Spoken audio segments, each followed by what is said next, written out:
Long ago, when these ancient Grecian temples were new, hemp was already old in the service of mankind. For thousands of years even then, this plant had been grown for cordage and coarse cloth in China and elsewhere in the East. For centuries prior to about 1850, all the ships that sailed the western seas were rigged with hempen rope and sails. For the sailor, no less than the hangman, hemp was indispensable.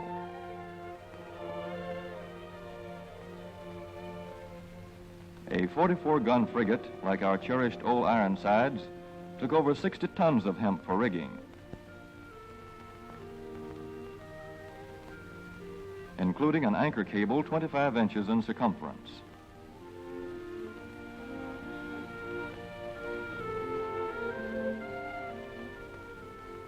The Conestoga wagons and prairie schooners of pioneer days were covered with hempen canvas. Indeed, the very word canvas comes from the Arabic word for hemp. In those days, hemp was an important crop in Kentucky and Missouri. Then came cheaper imported fibers for cordage, like jute, sisal, and manila hemp, and the culture of hemp in America declined.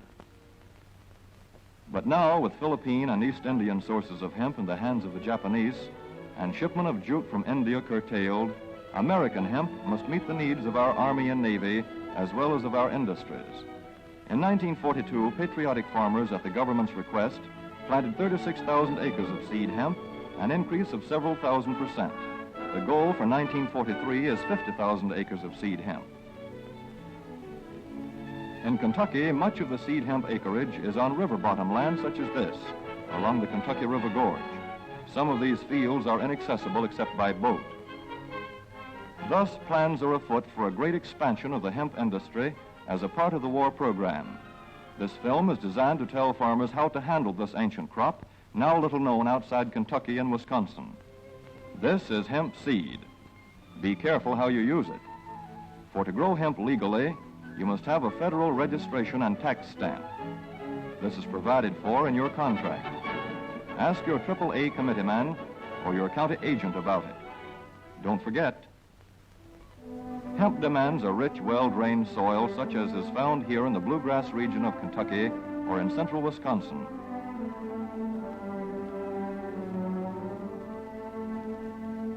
It must be loose and rich in organic matter.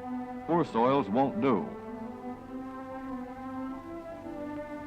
Soil that will grow good corn will usually grow hemp. Hemp is not hard on the soil.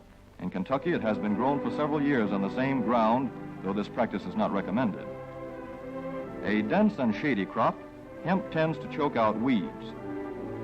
Here's a Canada thistle that couldn't stand the competition. Dead as a dodo. Thus, hemp leaves the ground in good condition for the following crop. For fiber, hemp should be sown 5 pecks to the acre. With drill, the closer the rows, the better. These rows are spaced about 4 inches. This hemp has been broadcast. Either way, it should be sown thick enough to grow a slender stalk.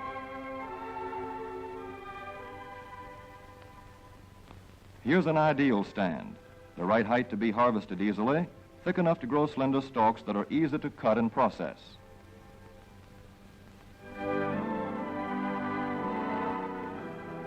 Stalks like these here on the left, they yield the most fiber and the best. Those on the right are too coarse and woody. For seed, hemp is planted in hills like corn, sometimes by hand.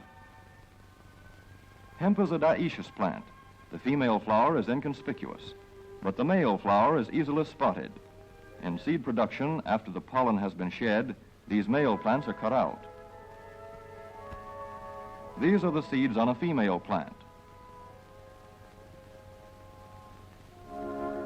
Hemp for fiber is ready to harvest when the pollen is shedding and the leaves are falling. In Kentucky, hemp harvest comes in August.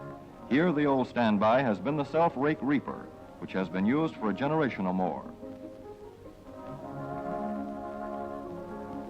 Hemp grows so luxuriantly in Kentucky that harvesting is sometimes difficult, which may account for the popularity of the self-rake with its lateral stroke.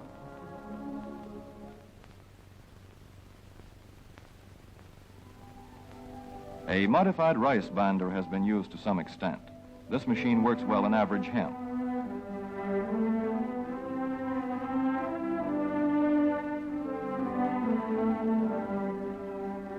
Recently, the improved hemp harvester, used for many years in Wisconsin, has been introduced in Kentucky. This machine spreads the hemp in a continuous swath. It is a far cry from this fast and efficient modern harvester to the Armstrong model of yore. But here's one kind of harvester, at least, that doesn't stall in the heaviest hemp. In Kentucky, hand cutting is practiced in opening fields for the machines.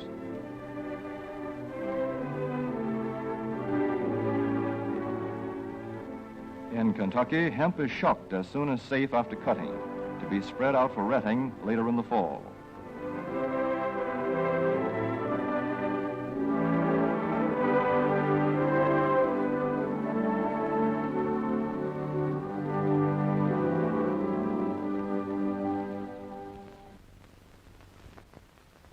In Wisconsin, hemp is harvested in September. Here, the hemp harvester with automatic spreader is standard equipment. Note how smoothly the rotating apron lays the swath preparatory to retting. Here it is a common and essential practice to leave headlands around hemp fields. These strips may be planted to other crops, preferably small grain. Thus, the harvester has room to make its first round without preparatory hand cutting. Here the machine is running over corn stubble. When the cutter bar is much shorter than the hemp is tall, overlapping occurs. Not so good for retting. The standard cut is 8 to 9 feet. The length of time hemp is left on the ground to ret depends on the weather. The swaths must be turned to get a uniform ret.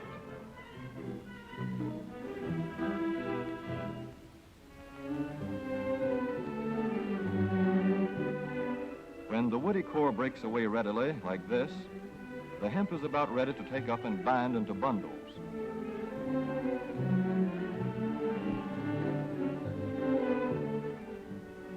Well-retted hemp is light to dark gray. The fiber tends to pull away from the stalk. The presence of stalks in the bowstring stage indicates that retting is well underway.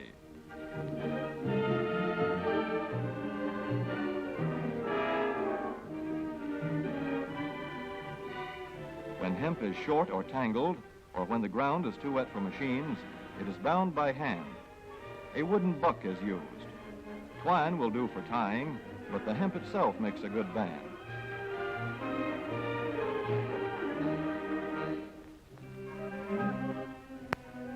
When conditions are favorable, the pickup binder is commonly used. The swath should lie smooth and even with stalks parallel. The picker won't work well in tangled hemp.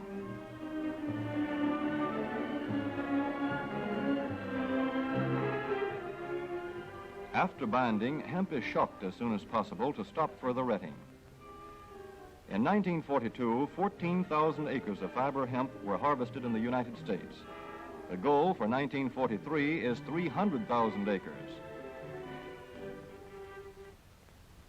Thus, hemp, Cannabis sativa, the old standby cordage fiber, is staging a strong comeback.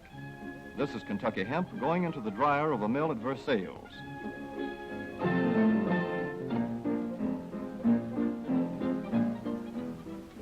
In the old days, breaking was done by hand, one of the hardest jobs known to man.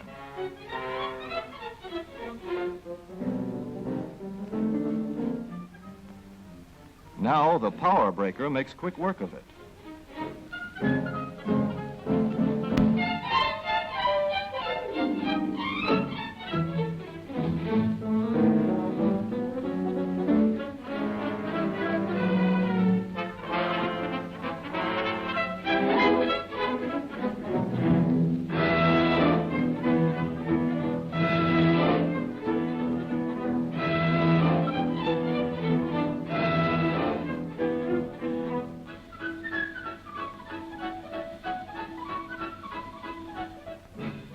Spinning American hemp into rope yarn or twine in the old Kentucky River Mill at Frankfort, Kentucky.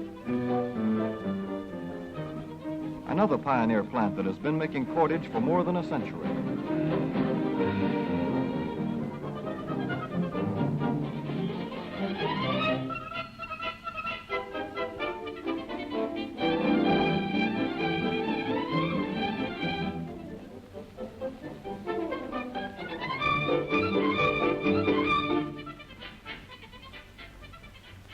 Several such plants will presently be turning out products spun from American-grown hemp. Twine of various kinds for tying, winding armatures, and upholsterers' work. Rope for marine rigging and towing, for hay forks, derricks, and heavy-duty tackle. Light-duty fire hose. Thread for shoes for millions of American soldiers. And parachute webbing for our paratroopers.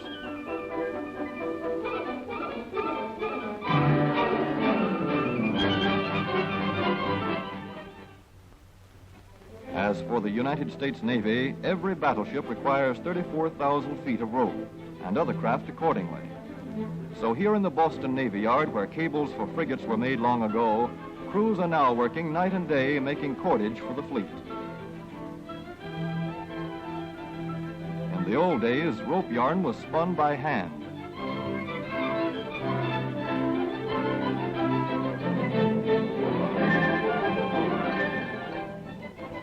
Today, even the rope walk is mechanized.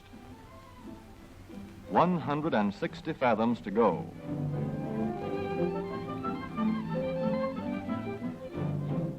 The rope yarn feeds through holes in an iron plate.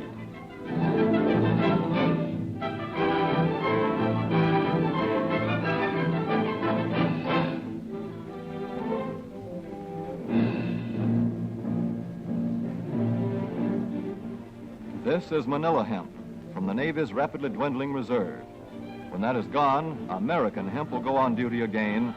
Hemp for mooring ships. Hemp for tow lines.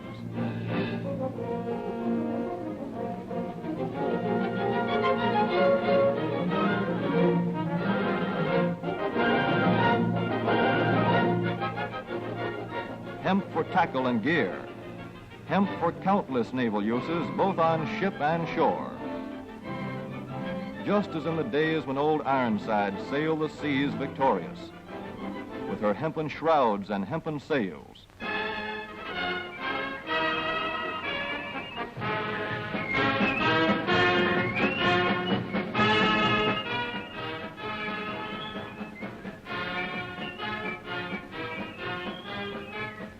Hemp for victory.